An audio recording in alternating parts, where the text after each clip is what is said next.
Welcome to the second lecture of digital communication. So in this lecture we will continue with the study of cumulative distribution function. So as you can see, it is defined as probability random variable x takes value less than or equal to small x. So x is a random variable and small x is a particular value. See, it is valid for both continuous and discrete random variable. Okay, so let me give an example. Suppose how it is relevant with discrete. Suppose I ask a question about maybe a die example. Okay, so let me choose. Okay, so I'm asking about die example that what is the probability that a random variable x less than or equal to 4, that is on the die you get values up to 4. So it means you can get 1 or 2 or 3 or 4. So that will be equal to probability you get x is equal to 4, or probability x is equal to 3, or probability x equal to 2, or probability x equal to 1, right? You are getting, when you throw a die, you either get 1, 2, 3, 4 or 5. You know that they are all mutually exclusive or disjoint. That is, when one will, if 1 appears on die, 2 will not appear. If 2 appears, 3 will not appear. If 3 appears, 4 will not appear. So we can then add the probabilities. Okay, you know that it will be then probability of x is equal to 1 plus probability x is equal to 2 plus probability x is equal to 3 plus probability x is equal to 4, right? So 1 by 6, 1 by 6, 1 by 6, total is 4 by 6 here. Okay, now here is another important fact. So we can define the same way we can define CDF for continuous case. Another fact is what is the probability that a random variable x takes values between x1 and x2. Okay, so I'm writing it here as probability of x less than or equal to x2 and minus probability x less than or equal to x1. Let's see how we will get it, and especially we will see how we can express this probability in terms of CDF of a random variable. So now take this real line is the origin. Here is this x1 point, here is the x2 point, now here is the origin. Okay, and now let me define some sets over here. So let me first erase it. Now we will define a set. Suppose I will denote set with letter A. Just a moment. Yeah. So I will denote with letter A a set of values of x between x1 and x2. Okay. So A is equal to x such that x takes values between x1 and x2. Okay, right? So this is our set A. Now similarly I will define two more sets. Let me erase it first. Now I will define set B as set of all values of x such that x is between 0 and x1. Okay, 0 and x1. Nice. Now I will define one more set.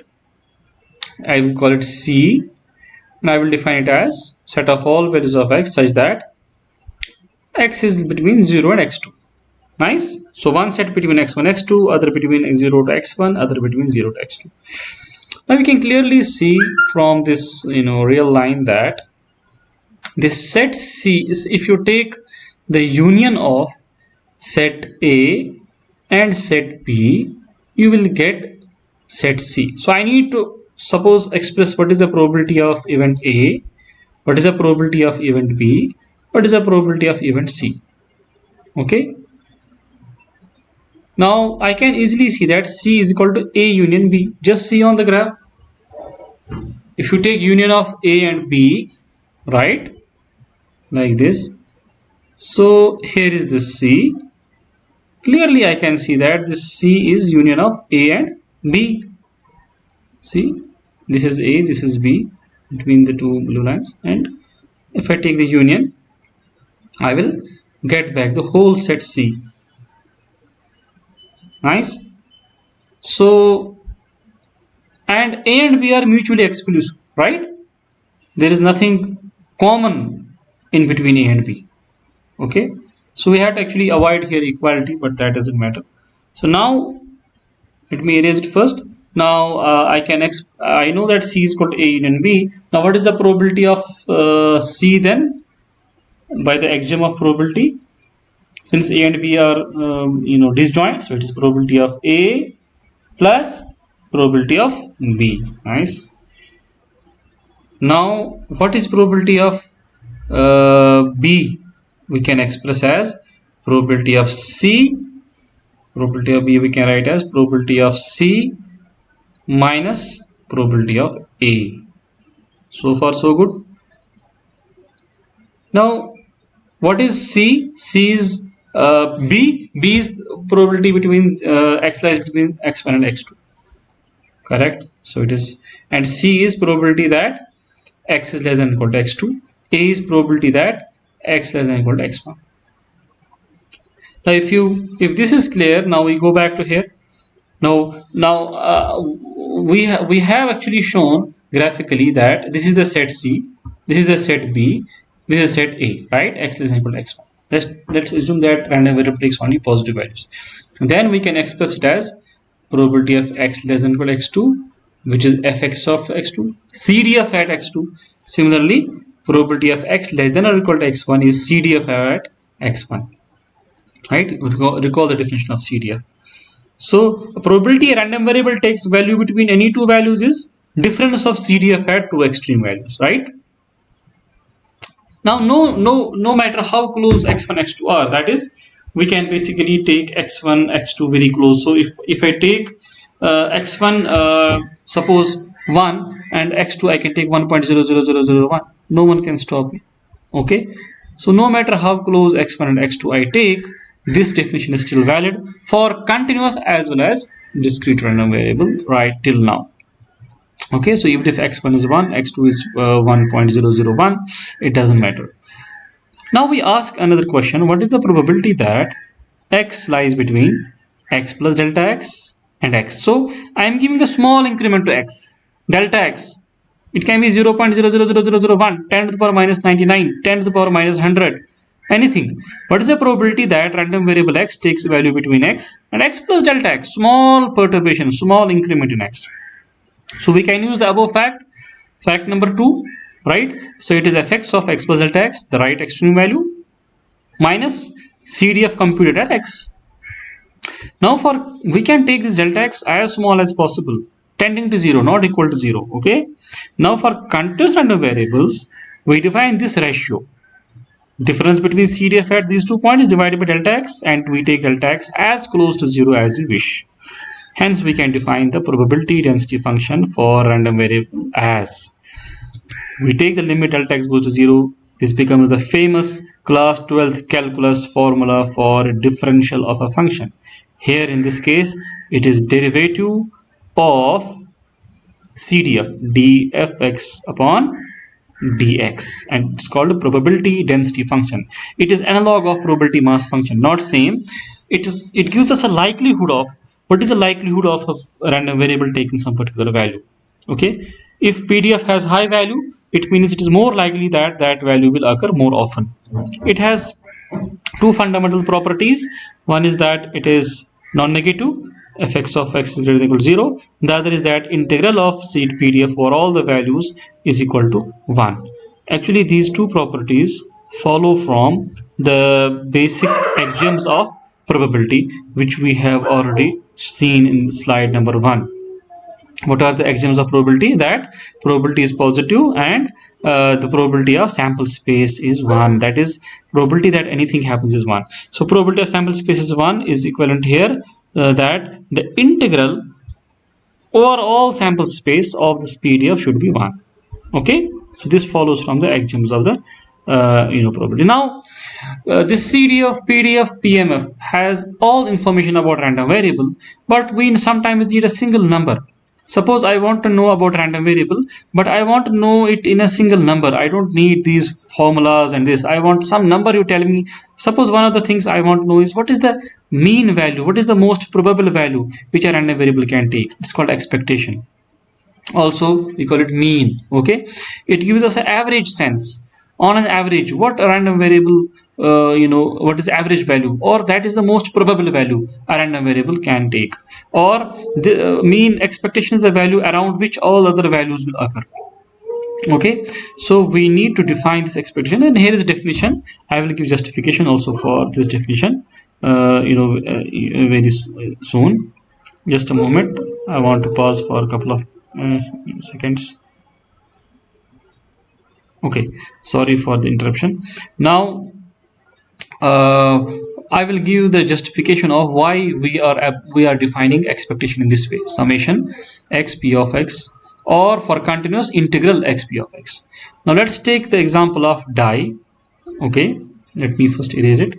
Let's assume we throw die 100 times. Okay, we can take, so in probability you actually have to do experiment several times when you want to compute actual probabilities in practice. Suppose now die example, I assume that I am throwing die 100 times. Okay, 100 times I am throwing the die. Now out of 100 times, I want to know what is the mean average number. Suppose sometimes 1 will appear, sometimes 2 will appear, sometimes 3, sometimes 4, sometimes 5, sometimes 6. What is the average number? So for that, I will do one thing. I will count out of 100 times how many times 1 has occurred, how many times 2 has occurred, how many times 3 has occurred, how many times 4 has occurred, so on and so forth. It is called frequency method in statistics. So now suppose actually if you take very large number of trials, then you will get equally likely probability. All numbers will appear almost equally likely. Okay, suppose if you throw die 6,000 times, so 1 should appear almost 1,000 times, 2 should appear 1,000 times, but I am taking right now 100, so there will be mismatch. Suppose 1 occurs 10 times, suppose 2 occurs 15 times when I throw a die, suppose 3 occurs 30 times.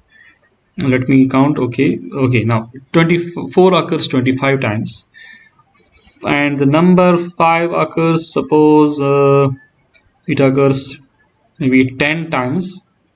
Okay, is that okay? Yeah, then I will have to assume 6 also 10, so I think it is total 100.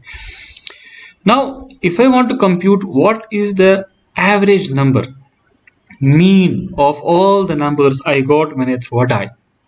Okay, so how should I compute the mean? For that I need to take into account how many times each number has occurred. So 10 times 1 has occurred, 10 times 1 plus 15 times 2 has occurred, 15 times 2 plus 3 occurred 30 times, 4 occurred 25 times, 5 was displayed 10 times, and we got result 6 10 times, divided by the total number of die trials we have thrown die 100 times. So this will be the mean. You can compute this number, it will be something between 1 and 6, but we can write it in another interesting way, which will give us a definition of expectation, justification for that. I can write it as, let me erase it first. Okay, I can write it as 10 by 100, which will be actually a sort of a measure of probability of getting 1. 10 by 100 times 1 plus 15 by 100 times 2, right? See, 30 by 100. So 30 by 100 is actually sort of a probability of getting 3 times 3 plus 25 by 100, so on and so forth, right? So this 10 by 100 is like a probability, 15 by 100 is like a probability of getting 2, right? 30 by 100 is like a probability of getting 3. So it gives us that and this is the total number.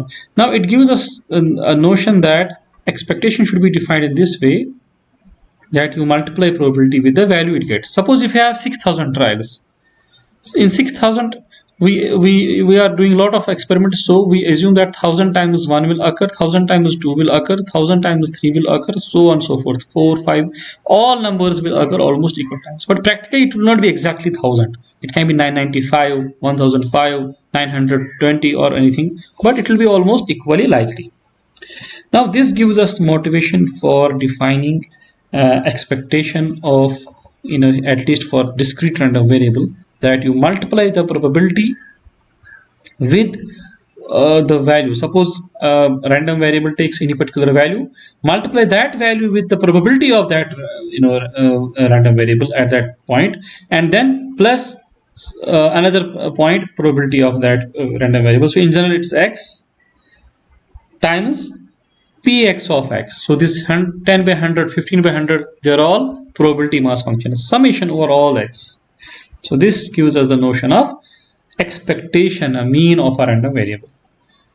Okay. Now for discrete case it is a sum. For continuous we extend definition directly and we will replace the summation with integral and probability mass function with probability density function fx of x. So this expectation gives us an average number, which is average value of a random variable in some sense. Okay, it is a theoretical quantity. We'll come to this point later on also. See, to compute expectation you need to know the probability density function or probability mass function. You need to know its form. But there is another thing. Okay, it is good that it is average number, but how much variation is there? That is, around the mean, what are the other values and what are the other values the random variable takes? How much variation is there in values a random variable takes, right? More variation, more randomness. Less variation, less randomness. So how we define it? We subtract the mean from random variable x and take its square and then take the expectation. Okay, that's called variance. So suppose we have x, its expectation is expected value of x, random variable. Now we have mapped this head to 0, tail to 1. I am giving one example. What does it mean? Expected value of this random variable is 0 times probability of 0 is half plus 1 times probability of 1 is half. So it is 0.5. This is the expectation for coin tossing. If you map head to 0, tail to 1. Now this was a simple example. Let's take the example of maybe CDF. Sorry, this die example. In die example, what is the mean? Theoretically, suppose what is the probability that you will get 1 or 2 or 3 or 4 or 5 or 6? You know that it is 1 by 6, right? That is the theoretical value. Now what is the mean value you can get? Expected value. So summation x px of x. Here x is 1, 2, 3, 4, 5, 6. Px of x is 1 by 6 for all values. So 1 into 1 by 6 plus 2 into 1 by 6 plus 3 into probability of getting 3, that is 1 by 6 plus 4 into 1 by 6 plus 5 into 1 by 6 plus 6 into 1 by 6, right? So it comes out to be 1 plus 2 plus 3 plus 4 plus 5 plus 6. I think it is 21, right? Yes, I guess it is 21 divided by 6, and which is 3 point, I think 3.5 should be. Yeah, because this 7 by 2, 3.5, right? So 3.1 is the mean of when you do the die experiment for a very long time, several thousands of trials. If you take the average number which occurs, that is 3.5. Now we can ask that die experiment you will never get 3.5. in fact, this is the mean value, but the other values will be around the mean, right? 3.5 के right side में भी होगा, left side में भी होगा, 1, 2, 3 on the left hand side and 4, 5, 6. So what is the variation of this random variable around this mean, right? That is what variance is. Okay, so it is x minus mean is expected value of x, its square. Okay, square, I will give the reasoning later on. Why square? Why not anything else? Now how to compute it? For that I will first tell you that what is the concept of function of random variable. Suppose x is a random variable, we can have any function of random variable. Okay, so the way we define expected value of x as summation x and probability mass function of x. Similarly, we can define expected value of, okay, this is for continuous case, x fx of x integral. Now if we want to compute the expectation of function of random variable, suppose x square, cos x, x cube, any function g of x, then suppose one of the example is x square. Now we want to compute its expectation. What should you do? Replace this x with g of x. So expected value of x earlier was x summation x p of x. Now expected value of g of x will be this x which is in front of p of x, replace it with g of x. So for continuous, suppose it is g of x, fx of x, integral. It's very simple. Now if g of x is x square, write there x square. Now if it is discrete case, summation g of x, right, times fx of x, or no, px of x, pmf. It is a notation. We denote pmf by px of x and pdf by fx of x. Now, so in case of defining the variance, how to compute variance? For that, you note that the function g of x is equal to x minus mu whole square, right? Now we want to compute mean of this g of x, expected value of g of x. So what will be that? That will be, okay, by the way, mean is denoted by mu throughout. We denote mean by mu in most of the literature. So instead of expected value of x, I will write mean mu. So expected value of g of x is expected value of x minus mu whole square, and that will be equal to, suppose I will first of all, if I write for a discrete case, it is x minus mu whole square px of x, right? And for continuous case, it will be x minus integral x minus mu whole square fx of x dx. So this is the way you can compute variance, right? Now, based on mean and variance, there are several types of random variables. Discrete type of random variables, Bernoulli, suppose coin tossing, it takes only two values. Binomial, we will define it later on. Poisson, geometric, they are all discrete. Famous, okay, these are Bernoulli, binomial, Poisson. Now similarly, we have famous continuous random variables, the Gaussian, exponential, relief, out of which Gaussian is very, very important. So in next slide, we will first try to do Gaussian. Gaussian random variable is defined as its PDF, probability density function, 1 over root 2 pi sigma square e to the power minus half x minus mu whole square divided by sigma square. Mu is mean, sigma square is variance. Let's see the effect of variance on a random variable. So here is a plot. M is the mean, S is the variance. Now see, I have set mean to 1.1, variance to 1.4. Okay, let me shift the mean. By changing mean to 0, I am just shifting the distribution. But see the effect of variance.